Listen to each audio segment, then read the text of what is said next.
Sir, आपण असंच घाबरत राहिलो तर उद्या शाळेत कुणी येऊन दादागिरी करेल.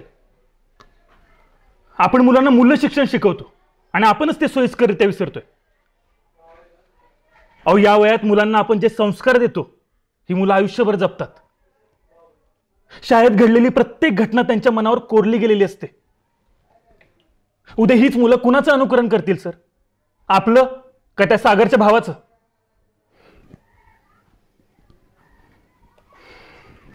असं ना कांबळे सर,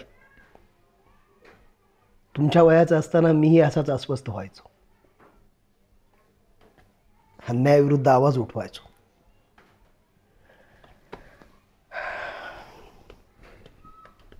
होईल, कालांतरानं तुम्हालाही सवय होईल.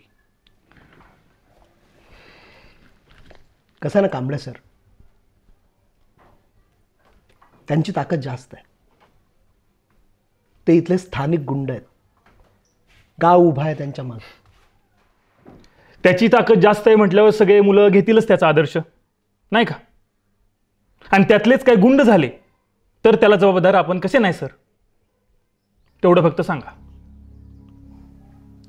कांबळे सर, आदर्शवाद एका बाजूला, शिक्षण एका बाजूला आणि संस्था एका बाजूला. अहो, असं कसं म्हणता सर? संस्थेने दिलेल्या शिक्षणाने आदर्श विद्यार्थी घडवणं हे आपलं काम आहे ना. मग तिन्ही गोष्टी वेगळ्या कशा काय? आपण फक्त मार्कांचे धनी असलेले कारकून तयार करणार आहोत का माणसं सुद्धा घडवणार आहोत सर?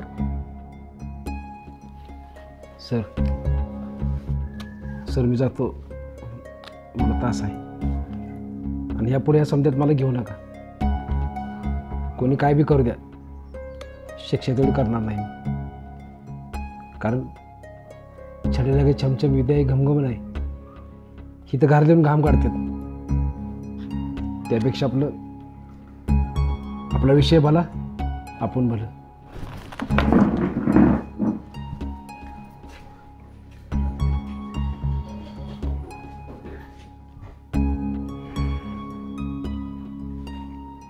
सर, तुमचाही तास असेल ना?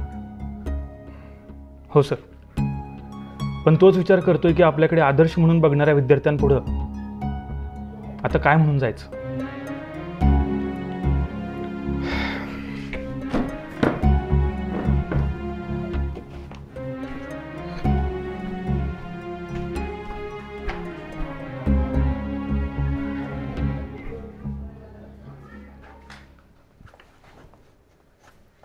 ऐका, आजपासून त्याच्या नादाला लागाय नको, नाहीतर त्याचा भाऊ तुकडं करेल आपलं. हो ना का? त्याचा भाऊ मुख्य बँक असले बियाला नाही तर आपण कोण आहे?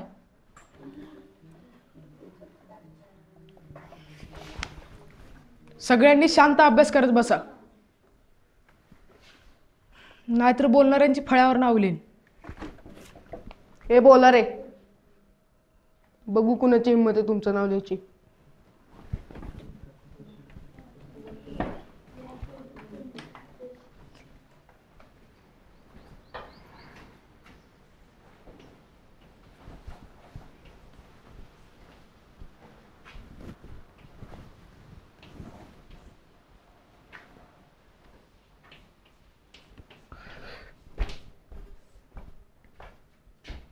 अभिजित, बस जागेवर.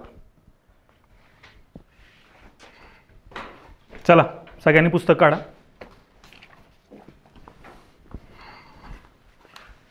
आज आपण शिकणार आहोत धडा 8वा, धाडसी कॅप्टन राधिका मेनन.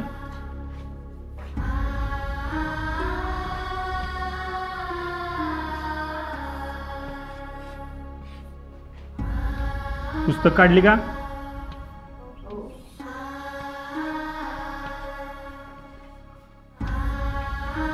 बर, धडा सुरू करायच्या आधी थोडक्यात सांगतो. राधिका मेनन या आपल्या पहिल्या महिला नेव्ही कॅप्टन होत्या. कोण होत्या? बरोबर. तर अशाच एका रात्री समुद्रात गस्त सुरू असताना त्यांना रेडिओवर एक मेसेज आला की एका मच्छीमारांचे नाव एका वादात सापडली आहे. आता करायचं काय? समुद्र तर उधाणलेला होता, पण त्यांना वाचवणं खूप जास्त गरजेचं होतं.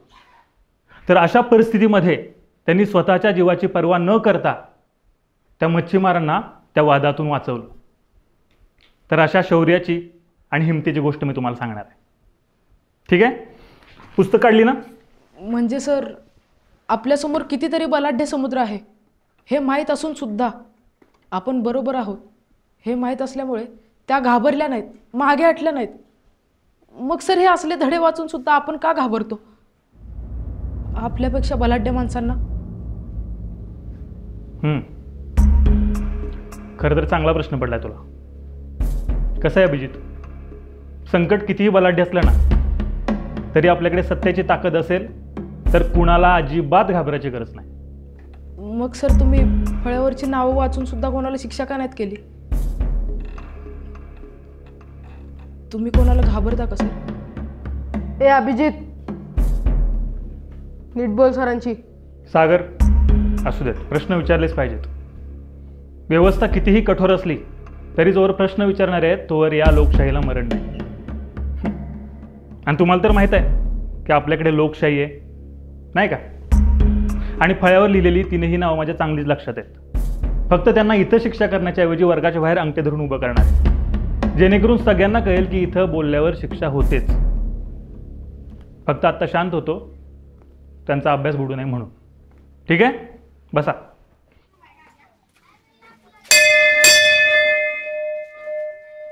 बरं अभिजित, सगळ्यांच्या गृहपाठाच्या वह्या गोळा कर आणि स्टाफ रूममध्ये घेऊन या. हां? आणि मुलींमधून केवढा तू ये. चला. गणेश, निखिल आणि सागर 12 अंगठे धरा. चला चला, उठा लवकर. हे चल.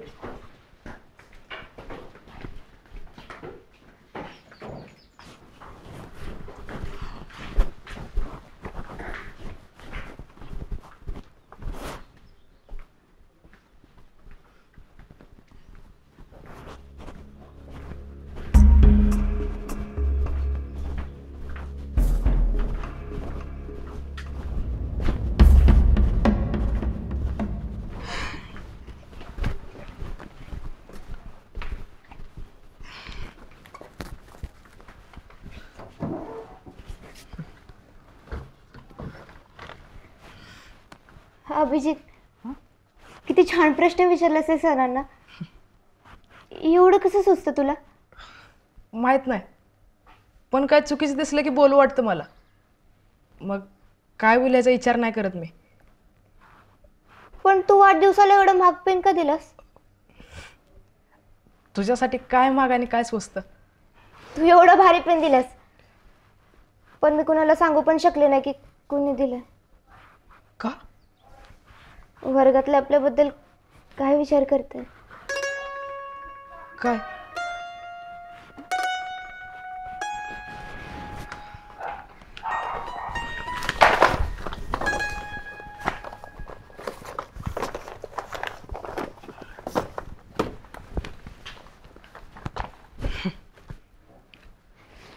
ही वही तुझी आहे ना? हो. एवढं ओळखतीस मला, तरी पण दुसऱ्यांचंच ऐकतीस की. सॉरी म्हणलं की त्याच्यासाठी. अख्ख्या शाळेनं माझ्याबद्दल काय बी विचार करू दे, पण तू तरी माझ्याबद्दल वाईट विचार करू नको. कसं आहे, अख्खी शाळा एका बाजूला आणि तू एका बाजूला आहेस माझ्यासाठी. मोरपीस छान दिसतं ना वही. हो, म्हणून तर पाठवलं. आवडलं ना? आधी नव्हतं आवडत, पण आता आवडतं. मोरपीस.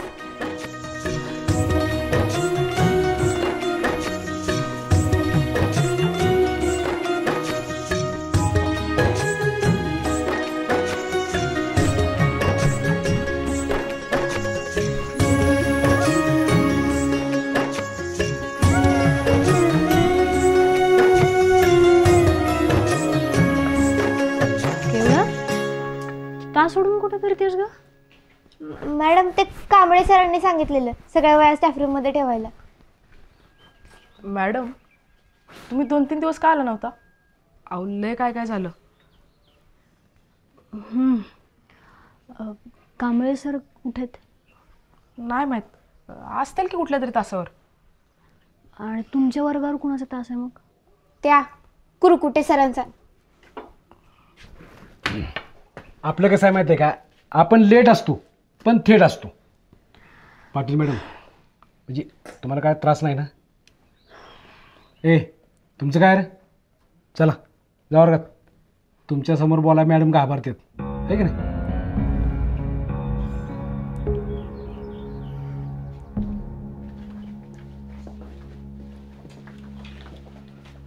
एवढं सगळं होऊन सुद्धा तुम्हाला कसंच काही वाटत नाही हो? हां, मगाशी तर फार रडत होता आणि आता लगेच चेंज. अहो वाटत नाही कसं मॅडम, मला लय वाटतं. मला तुमच्या विचारात रातभर झोप लागली नाही. म्हणजे आपल्या दोघांच्या बाबतीत जे काय घडलं का नाही त्या विचारात. अहो नाव लिहिलंय कुठं? मुतारीत. एखाद्या चांगल्या ठिकाणी दिलं असं Manav. Kurkute, don't cross your limits. Otherwise मी कंप्लेंट करेन. आहे का आता जे काय पोरांनी केलं ते चांगलं केलं नाही असं म्हणतोय मी. आणि मला एक प्रश्न पडतोय, जे आपल्या दोघांचं नाव त्यांनी जोडलंच कसं? बरोबर नाही ना ते? मॅडम तुम्ही पण माझा जास्त विचार करत जाऊ नका. Excuse मला me. वाईट वाटलं मॅडम. असं कुठं बी नाव लिहितात का? आणि तुमच्यावर काय परिस्थिती आली असेल कळतंय मला, आहे का नाही? मी तुम्हाला फोन करणार होतो पण म्हणलं उगाच तुम्हाला त्रास नाही. आज रात्री करू का फोन? म्हणजे तुम्हाला वेळ असेल का नाही तर सावकाश जेवून खाऊन बोलू आपण. तुम्हाला डिस्टर्ब केलं का मी? नाही डिस्टर्ब कसला, हे आमचं नेहमीच. आम्ही काय निवांत बोलू. येतो, तासावर जायचं आहे.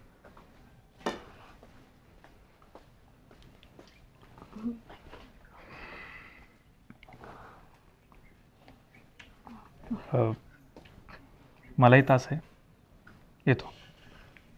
बदलीसाठी अर्ज केलाय मी, त्यासाठी संसदेत गेले होते. आता लवकर जाईन इथून. अहो मॅडम, एवढं मोठं पाऊल. यापुढे इग्नोर करायची गरज नाही.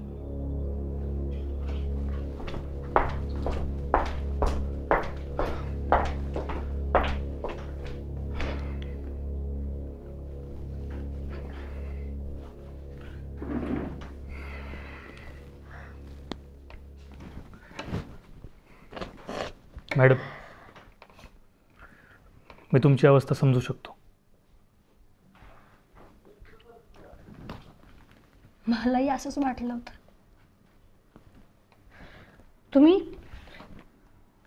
तुम्ही शाळेपेक्षा जास्त बाहेरच्या जगामध्ये वावरलेले शिक्षक आहात. सो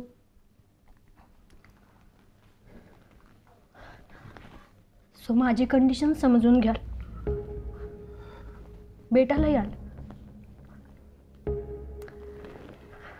ॲटलिस्ट बोलाल. मॅडम मला खरंच माफ करा. माझ्या खरंच मनात काहीच नव्हतं म्हणून मी बोललो नाही. आणि मला माहित होतं तुमचं त्या कुरकुटे सरांशीच काय कुणाशीच संबंध नाही आहेत. मी तेव्हा शांत होतो याचं कारण सगळं शांत झाल्यावर बोलावं म्हटलं.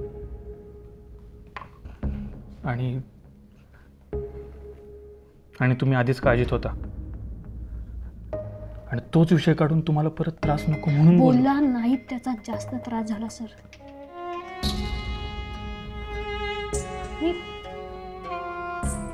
मी किती विचार केले होते. नको नको ते येऊन गेलं मनामध्ये. वाटलं कोणी नाही आले तरी तुम्ही याल भेटायला, पण नाही. I was wrong. मग थांबून काय करू इथं? म्हणजे मॅडम मी इथे आहे म्हणून तुम्ही थांबलाय? नाही, त्या कुरकुटेसाठी. मला अजूनही नीट कळत नाही मॅडम. आणि महत्त्वाचं म्हणजे तुम्ही बदली करून का घेताय? हे फार चुकीचं करताय बरं का मॅडम. अहो मग इथं राहून हे असलं सहन कर बसू का? हा? अहो तू कुरकुटे मगाशी कसं बोलत होते? त्यांची भाषा ऐकली तुम्ही? सगळ्या शाळेत हाच विषय सुरू आहे. समोर बघून चालत असले ना तरी पाठीमागून खाणाखुणा करणारे चेहरे ती माणसं दिसतात. तो शाळाच नकोशी झाली मला. शिक्षक व्हायचं स्वप्न होतं म्हणून आणि फक्त म्हणून राजीनाम्याऐवजी बदली करून घेते. पण मॅडम तुम्हाला कळतंय का? सगळ्यांचा विश्वास बसेल की तुमचं काहीतरी होतं म्हणून तुम्ही निघून गेलात आणि हे आयुष्यभर असंच राहील इथल्या सगळ्यांच्या मनात. सगळ्यांचं काय करायचंय?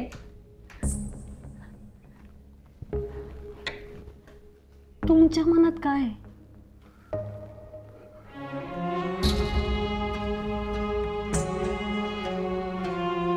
मॅडम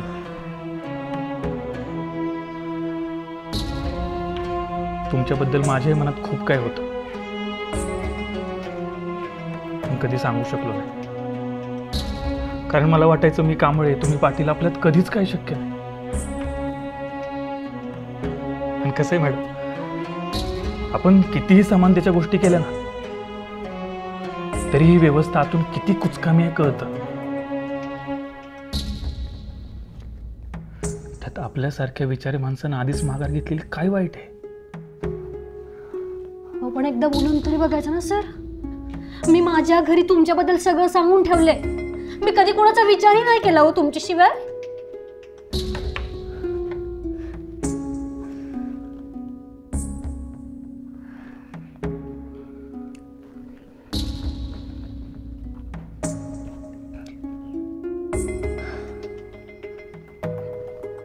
पण आता काय उपयोग सांगायचा?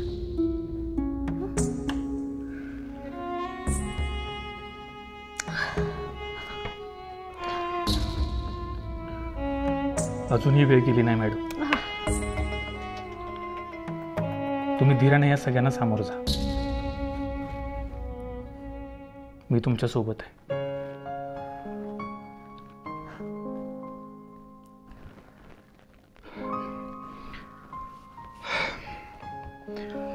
चला चहा घेऊयात आपण. चला. अहो कसं आहे मॅडम वातावरण कितीही कडू असलं ना तरी चहा मात्र गोडच लागतो बरं का. तसंच माणसांना आसपास कितीही आपल्याला कडू माणसं भेटली तरी आपल्यातला गोड स्वभाव सोडू नये. काय? चला. आणि हो बदलीचा प्लॅन कॅन्सल ना आता.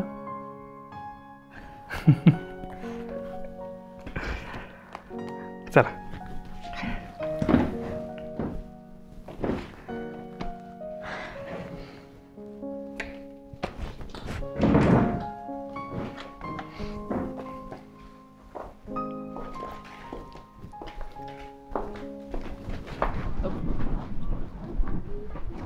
केवढा ते जरा बोलायचं होतं. बोल की. तुझ्याशी बोलायचं होतं.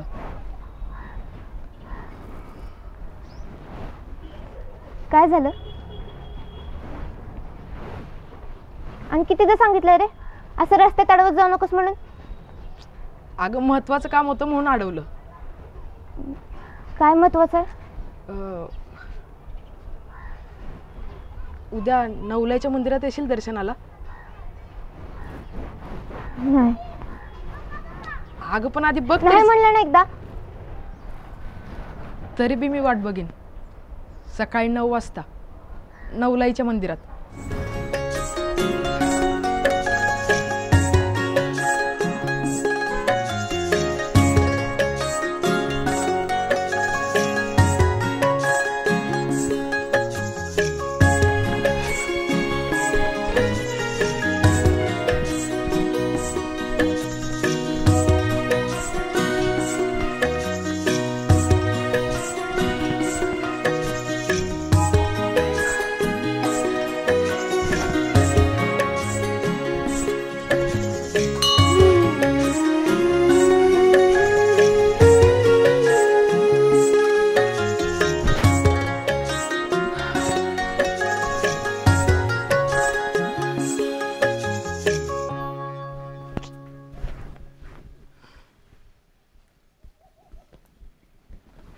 काय रे पोरा कोण येणार आहे का नाही कोण नाही